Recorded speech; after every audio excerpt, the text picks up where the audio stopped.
Perkenalkan, nama saya Rikma dengan NIM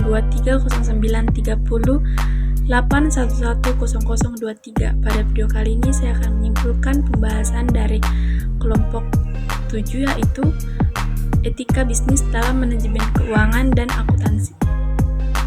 Lingkup manajemen keuangan adalah suatu ruang lingkup kegiatan perusahaan dalam mengelola keuangan secara optimal dengan sumber daya keuangan yang terbatas, tapi didayagunakan secara efektif dan efisien dalam mencapai keuntungan yang optimal sesuai dengan tujuan perusahaan. Fungsi dan peranan manajemen keuangan menurut pandang pakar keuangan Danang Suryonto pada tahun 2013, fungsi manajemen keuangan meliputi perencanaan keuangan, penganggaran keuangan, pengelolaan keuangan, pencarian keuangan, penyimpanan keuangan, pengendalian keuangan, pemeriksaan keuangan, pelaporan keuangan. Peningkatan kesejahteraan yang dimaksud dari pemegang saham adalah meningkatkan nilai korporasi yang dicerminkan dalam peningkatan pembayaran dividen dan peningkatan harga saham korporasi di bursa.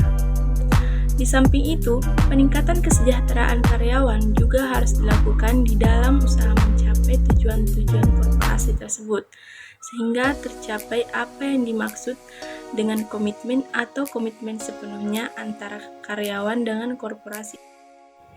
Pengelolaan arus dana di dalam perusahaan secara efisien secara tidak langsung berarti mengakui adanya suatu sasaran atau tujuan, karena pertimbangan tentang suatu keputusan keuangan efisien atau tidak harus didasarkan pada suatu standar tertentu, walaupun dalam suatu perusahaan mungkin saja terdapat beberapa macam tujuan, antara lain meningkatkan keuntungan atau kekayaan pemiliknya semaksimal mungkin dan tanggung jawab.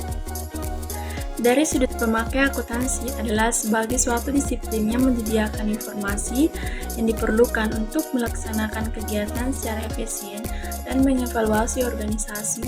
Informasi yang dihasilkan akuntansi diperlukan untuk satu, membuat perencanaan yang efektif, pengawasan dan pengembalian keputusan oleh manajemen, dan dua, pertanggungjawaban organisasi kepada para investor, kreditor, badan, dan pemerintah. Prinsip-prinsip di akuntansi Indonesia terdiri atas sejumlah aturan yang menjadi pedoman bertindak dalam melaksanakan akuntansi di Indonesia dan akan menjadi berkembang di masa yang akan datang. Dari sekian banyak aturan yang terdapat dalam prinsip akuntansi di Indonesia, 3 aturan diantaranya yaitu 1. Konsep entitas, 2. Prinsip objektivitas, dan 3. Prinsip cost atau biaya. Mendedikasikan kembali peran akuntan pada kepentingan umum ini sangat penting, kecuali akuntan profesional dapat secara jelas dan benar mengerti peran mereka.